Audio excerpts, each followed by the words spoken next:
You have to have a little bit of patience in this market. You have to have a little bit of good humor and know that the market conditions right now are not going to persist forever. We're going to have a bumpy year, not in terms of the strength of the market, but in terms of the volatility and the trends. We have a lot of trends that need to work themselves out over the coming months.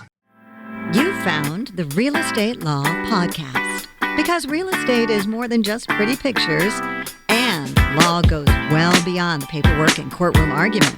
If you're a real estate professional or looking to build real estate expertise, then welcome to the conversation and discover more at realestatelaw.podcast.com. Welcome to the Real Estate Law Podcast. Chilly outside when we're recording this today. It's February of 2021. So you might be listening to it shortly thereafter. You might be listening to it many months in the future. But welcome. We are trying a new format out. So this is our first time on video, so it's probably going to be a little bit rocky.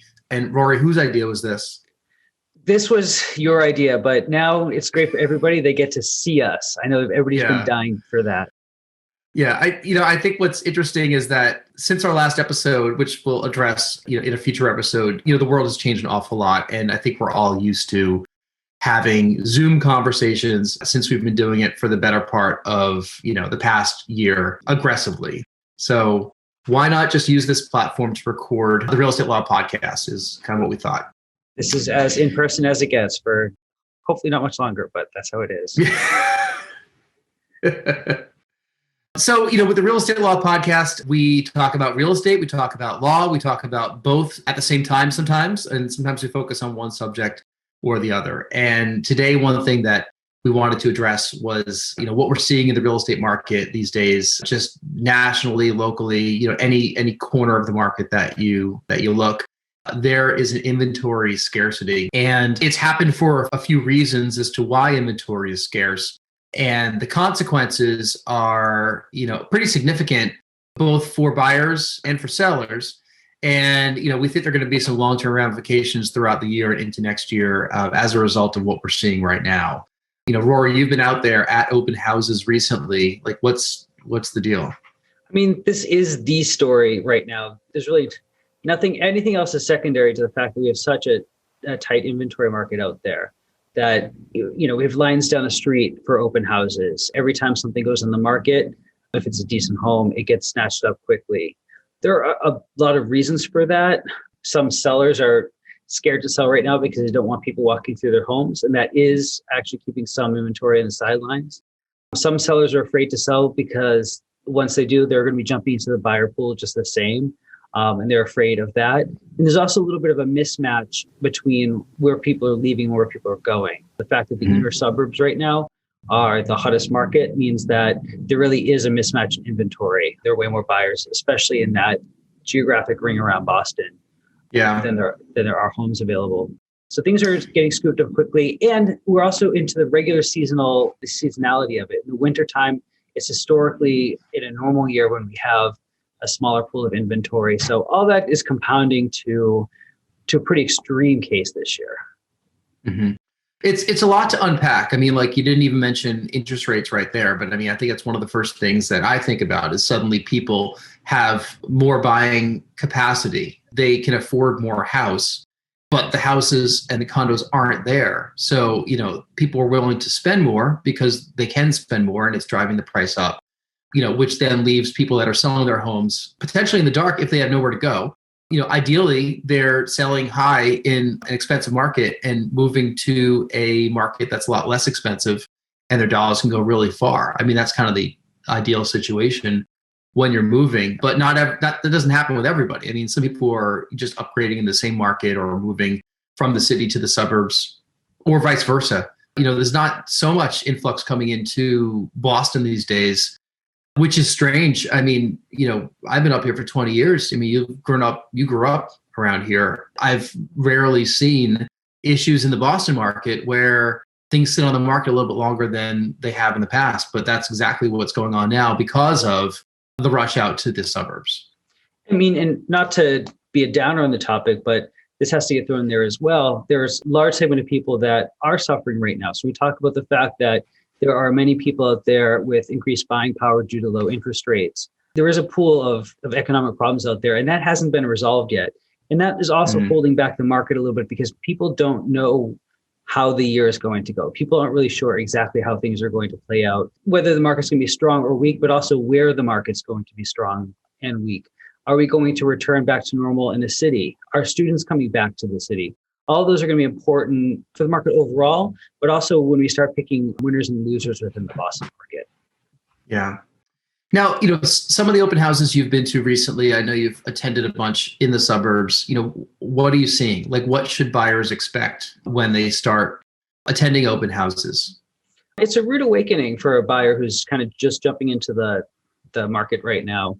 There are waits. There are competitions for it. Some open houses are causing traffic jams in the suburbs just because there's so many people lining up at one time.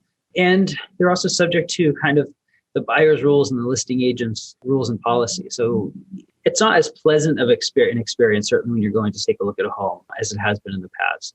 A lot more formal, a lot more rigid, and a lot more crowded. So open houses are the new Dunkin' Donuts, basically, where they're creating traffic jams. Yeah. And when they get crowded like that, you have to start to assume that everybody who's looking at it is a serious buyer. You have less and less tire kickers just stopping by out of sheer curiosity, just because those people aren't likely to wait in line. So it's intimidating for certainly a first-time home buyer or anybody who really needs to move and needs to move quickly. Mm-hmm. I remember last year, there were so many questions about actually having open houses. People weren't having them. Everything went virtual. This is when we were all learning about COVID and how it's transmitted. And, everyone thought it was on every single surface, which it was on a lot of them. But, open houses just pulled back entirely. The market kind of came to a halt. And then things started slowly coming back virtually. And then they started slowly coming back in person as well, as the year went on. In terms of the actual open houses, some of this actually forced a lot of agents to up their game and think about the whole user experience. And hopefully it's a trend that will continue long after this. Yeah. Real estate agents working in teams, real estate agents thinking about the path that people are going to walk through the home. Instead of just throwing up a sign, opening up the door, and just letting people go take an unguided look at the home. I think people have really upped their game a little bit, at least many listing agents have, and that's a good thing. Yeah. Appointment setting, right? I mean, people are actually coming at, set interval times, even during the open houses, right? Yes, that was more prevalent early on. With some of these changes and trends, there hasn't really been a set of consistency. So some people will walk right in and think that they have an appointment at a certain time because the listing agent said so, or the buyer's agent said so and just asked for it. That's not really how it's working. They're largely first come, first serve at this point. Yeah. But we're also fortunate here in Massachusetts. When you look outside into other parts of the country, people are still not having open houses at all, still with inventory problems, but people are being forced to buy houses off of virtual tours, which are great, but they're no substitute to actually seeing the home. Yeah. Okay. So let's talk a little bit about what people should do to be prepared as they're about to enter, this crazy market. Whether you're listening to this next week or listening to it later on in the spring, we certainly expect the market to be exactly what we're seeing right now, because interest rates really aren't going anywhere anytime soon. And unless there's just a massive increase in inventory, which also doesn't seem to be what's forthcoming in the next few months. If you're a buyer, what get yourself ready. Like, let's set some expectations. Well, I mean, the first thing that a buyer has to do, and it's been the case, but it's even more important now, is to be prepared before you walk into doing showings. You need to have your pre-approval before you start wasting your time looking at particular homes.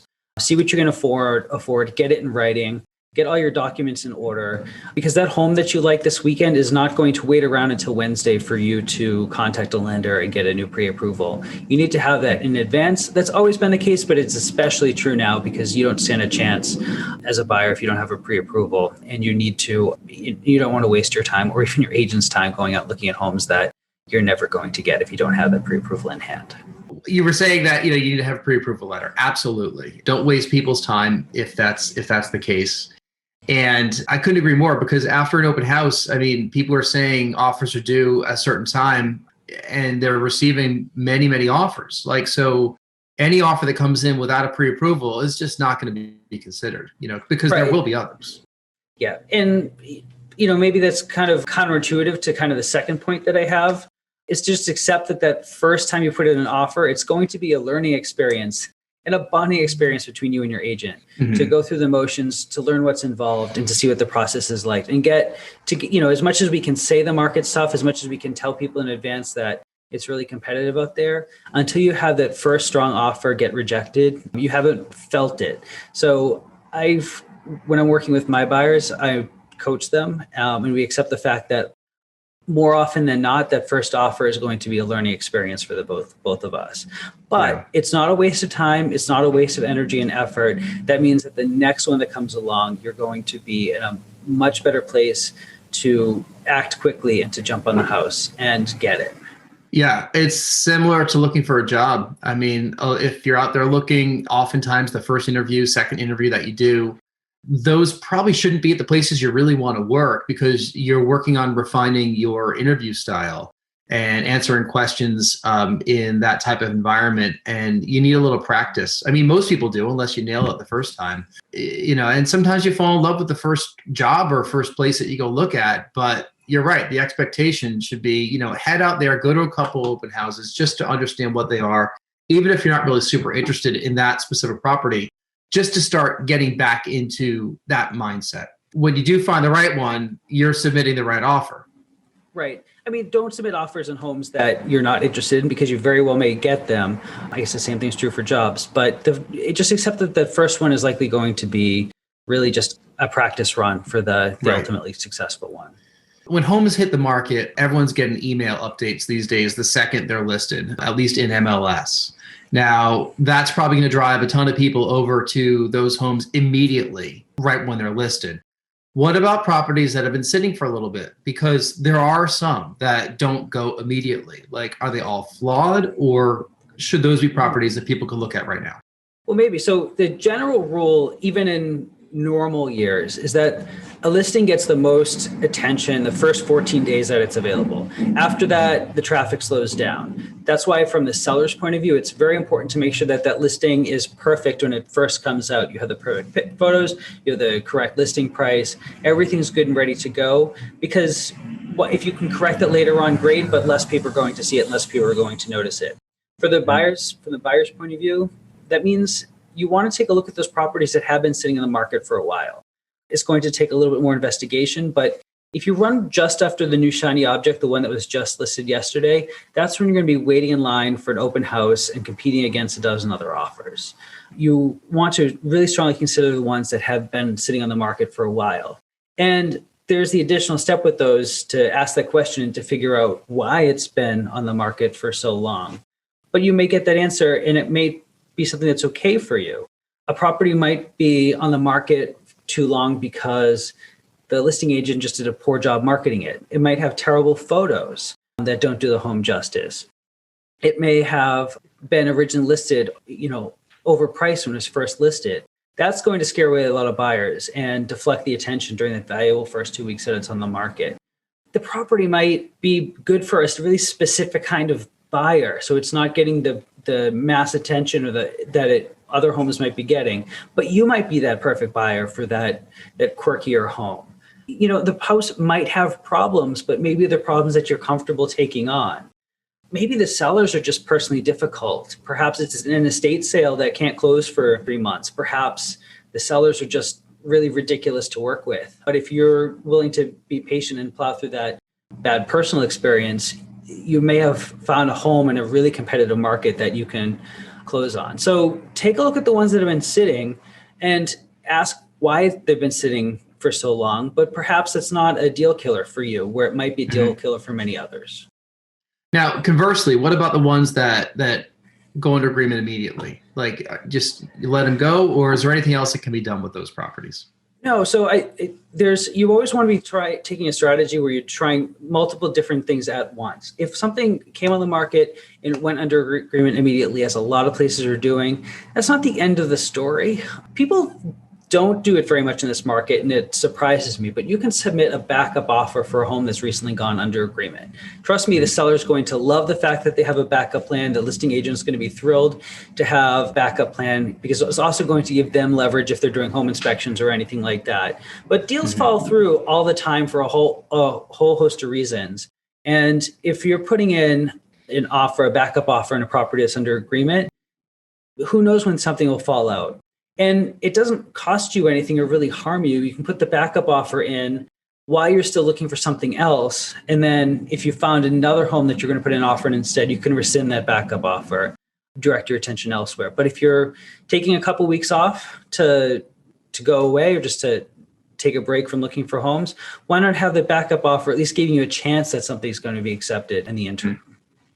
I remember the very first condo that I bought, I paid full price for it back in 2003. And after the inspection, which I think was fine, but we were looking at the condo docs and the place was listed as 1,100 plus or minus square feet. And the condo docs said 1,020. And, in the city, 80 square feet's a lot. I mean, it's almost a whole bedroom. And I'm thinking that 1,020 is plus or minus 1,000. It's not quite plus or minus 1,100. I mean, frankly, you could have said it was 700 square feet and say it's plus or minus 1,100. It's certainly minus. But I went back and tried to renegotiate and, it got thrown right back in my face saying like, well, we have another backup full price offer. Do you want it or not? All right. You know what? I tried. It didn't work out. But that's how that was used as leverage. I could also think of situations now where, I'm not selling a property, but as I mentioned in previous episodes, we have some vacation rentals that we rent ourselves. And oftentimes I'll get these bookings, many, many months in advance. And I kind of treat them with a grain of salt. They're great because the calendar fills up, people see, the demand and it forces them to kind of book. But I kind of don't fully think that every one of them is going to come true because I have flexible cancellation because I think that's a good business practice. So I haven't been burned just yet, but I've definitely had situations where, a longer block of time, maybe a month, was booked. And then it got canceled. And I don't freak out because then I just go relist it for more. And I tend to fill it up. Like having backups is a great idea. One time I actually had a backup. Like I told somebody, like if something were to open up, I'll let you know. It opened up and sure enough, I got it rented immediately. So, backup plans happen all the time. And the fact that people don't submit backup offers is actually, they don't submit them as much as you would think is very interesting because what is there to lose, right? Legally, what is there to lose if you submit a backup offer? There's nothing. You just want to be certain that if you were to put an offer in on another home that you rescind the other one, just to avoid the situation where you have two offers that are both accepted because you will lose the deposit that way. Yeah. Have you seen those situations or you've been able to definitely avoid them? They're so easy to avoid that we've never actually encountered that. It's just a theoretical problem, I suppose. There's no rocket science to rescinding an offer. It's just sending a message to the other side. Right. Okay. We're talking to Rory Gill, attorney, broker, owner of Next Home Title Town Real Estate in Boston and Urban Village Legal, also here in Boston.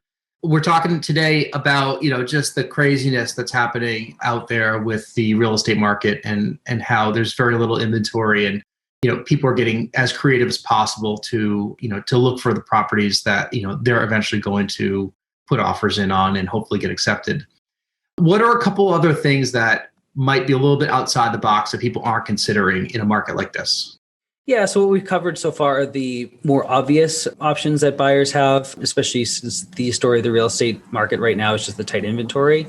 But it's also to start looking elsewhere. So this requires maybe a little bit more work between you and your agent, but you want to take a look at places that aren't necessarily on the market and available. So I start looking at properties that are where the listing has expired, the listing was canceled, because those are homes that the seller has an interest in selling, but there's a story there as to why it didn't happen. So instead of just ignoring those properties, why not dig into what happened there? Try to make contact with the seller, get the story. And again, perhaps there's a problem that makes it difficult to market to the general public, but it may not be a problem for you. So it's a little bit of extra work. There's a lot of, a lot more legwork to make these deals happen. But when there's tight inventory, why not look around to the properties that are off market or recently off market? They might be good properties. Another thing that you can do to work with your agent on is take a look at properties that are listed for rent and see if you can put in an offer to purchase those properties. It's more work. You may receive a negative answer a lot of the time, but anything's for sale if there's an offer put before them. For a property that's available for rent, you can assume that there is a price or there is a reason why they would be interested in selling. So take a look at those properties too, drop an offer on them, even though they're not technically for sale or on the market. Here's why that's a great idea. We're seeing some vacancy rates that are higher than expected here in the city. There has been a eviction moratorium, right, for quite some time. Yep. And there's also a lot of forbearance. A lot of mortgages might have entered forbearance, right? Is that the word? Mortgages I'm just the pretender here. Some mortgages have entered forbearance, and there's another hour we could spend together talking about how that might work itself in the market. But you're right to point out the fact that there's a lot of uncertainty in the rental market right now, an incredible amount of uncertainty. Are schools coming back? Are schools coming back in full force? Is the trend toward the suburbs going to be a persistent trend, or is it a one-year fluke? Those are things that are not yet resolved and known. And landlords are definitely concerned about that situation. So an offer to purchase provides them some certainty in a really difficult market. Many of those landlords may want to hold them. They may see strength in the market, or it may just be for their goals that they want to keep the rental. But it's a good place to look for some extra homes that are available for sure. Yeah, absolutely. So any final thoughts? Like, what should people be doing as they're about to go through the painstaking process of trying to find a new place to live in this spring market? Again, put yourself in the seller's shoes. This is advice that transcends market conditions. But in this market, think about what the sellers are looking for and be flexible and cater to those sellers. In the end, you can't offer more than you can afford. Don't do that. That's a bad strategy that will make your house poor, and it's something that leads to instant regret. Don't offer what you can't afford. And I mean that with terms too. Don't cut back on home inspections if you can't shoulder the risk of there being bad conditions in the home. If you need to move now, don't offer delayed closing if that is something you really can't do. So offer only what you can. In the end, you're going to have some patience and a sense of humor as we go through this. I have clients right now that are putting in very, very, very strong offers. And we've had a few weeks of heartbreak where the houses keep slipping away. But you have to have a little bit of patience in this market. You have to have a little bit of good humor and know that the market conditions right now are not going to persist forever. We're going to have a bumpy year, not in terms of the strength of the market, but in terms of the volatility and the trends. We have a lot of trends that need to work themselves out over the coming months. And you want to have a good lawyer also, because you don't want to do anything that you're going to be bound to and you're in over your head or you can't get out of. I mean, that's one thing that I think you've always been good at, is writing up offers and purchase and sales and all that stuff. But there's always an out. Like, I've always felt like there was an out just in case you need it. And I think that right now people would be tempted to just do anything possible to get the home. But sometimes, there are limits because, you don't want to lose a lot of money. A lot of that work comes before the offer goes in. It's tempting to put in a strong offer more than you can afford, both in terms of price and terms ahead of time, and then deal with the fallout afterward. The best thing to do is just get prepared ahead of time. Get starting with that pre-approval, but also understanding what it is that you can offer, what it is that you can do. And you're not going to do that on the same day that you go to an open house. There are many people who are working for you along the way: attorneys, real estate agents, lenders, home inspectors, and they're not all going to be available on Sunday at 2:00, Sunday at 4:00 deadline. Mm-hmm. All those things are things that need to be worked out in advance. And the more you do that in advance, the stronger the offer you're going to be able to place and the better protected you're going to be. Right. So the moral of the story that we're seeing right now is that patience is a virtue, right? Patience and good humor are virtues. Good humor. All right. Well, on that, I'm going to get some ice cream before lunch because I feel like I need a little good humor. Just show today's sponsor. Yeah, we're not sponsored by them, but hey, if they want to throw some money, like they can do that. Rory, where can we find you? I am at Next Home Titletown, nexthometitletownrealestate.com, and Urban Village Legal, urbanvillagelegal.com. Perfect. All right, great. Well, thanks again for sharing your thoughts on what's going on with this crazy real estate market that we're experiencing right now. Thank you all for listening to the Real Estate Law Podcast. My name is Jason Muth. This is Rory Gill, attorney broker of Next Home Titletown Real Estate and Urban Village Legal in Boston. And we will look forward to speaking with you on another episode. Thank you. Great. Thank you. This has been the Real Estate Law Podcast. Because real estate is more than just pretty pictures, and law goes well beyond the paperwork and courtroom arguments. We're powered by Next Home Titletown, Greater Boston's progressive real estate brokerage. More at nexthometitletown.com. And Urban Village Legal, Massachusetts Real Estate Counsel, serving savvy property owners, lenders, and investors. More at urbanvillagelegal.com. Today's conversation was not legal advice, but we hope you found it entertaining and informative. Discover more at realestatelawpodcast.com. Thank you for listening.